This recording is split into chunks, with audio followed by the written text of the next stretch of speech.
The rather unusual and quite mesmerising series Undone comes to us from creators Raphael Bob Wakensberg and Kate Purdy, who I must shamefully admit I'm not familiar with, but after watching this brilliant half-hour show, I'll be seeking out their most famous series so far, called Bojack Horseman.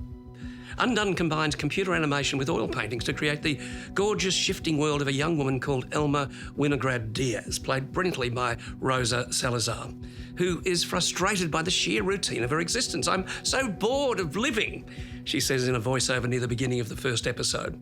Elma's sense of toxic pessimism is informed, at least in part, by her grandmother Geraldine, whom Elma describes as a schizophrenic. And Elma, a daycare worker, is similarly alienated and has trouble staying mentally in what she calls the right now. Her day-to-day routine is dull.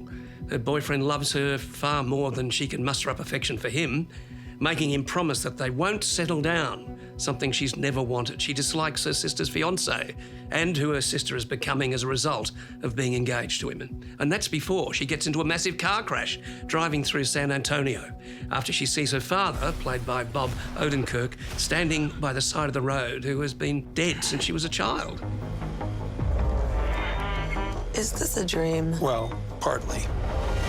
The distinctive visual style is a result of a technique called rotoscoping, which is in essence a technique that goes back to the early days of cinema.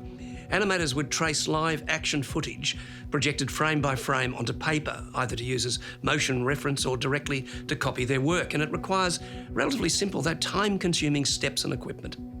For better or worse, by the end of the first episode, Elma gets her wish. Her life isn't looking so boring anymore. Not only that, Elma discovers that her consciousness can travel through time. The first episode carefully creates the character of Elma before one imagines both she and us embark on one hell of a surreal journey down the rabbit hole, with lots of trippy twists along the way. This was a challenge, this series, I must say, and I was alternately bemused, irritated.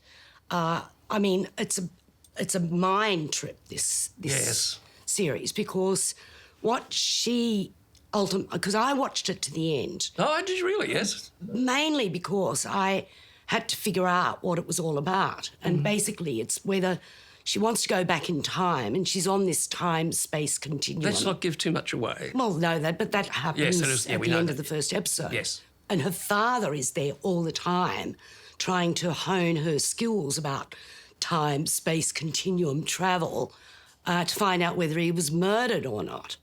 And it's sort of like, it's so irritating. And I found her irritating.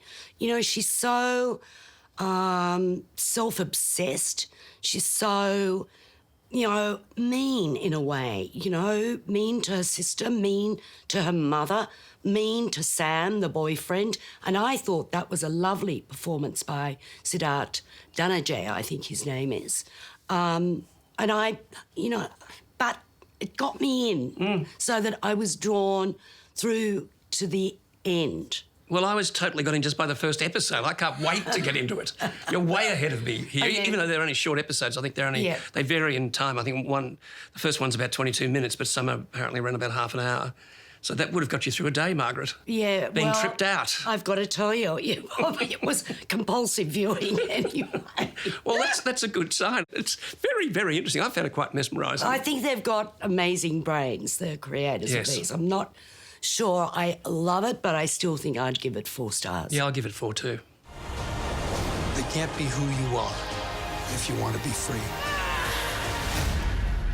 Of course. The only one in my family who believes in me is the dead one. For now.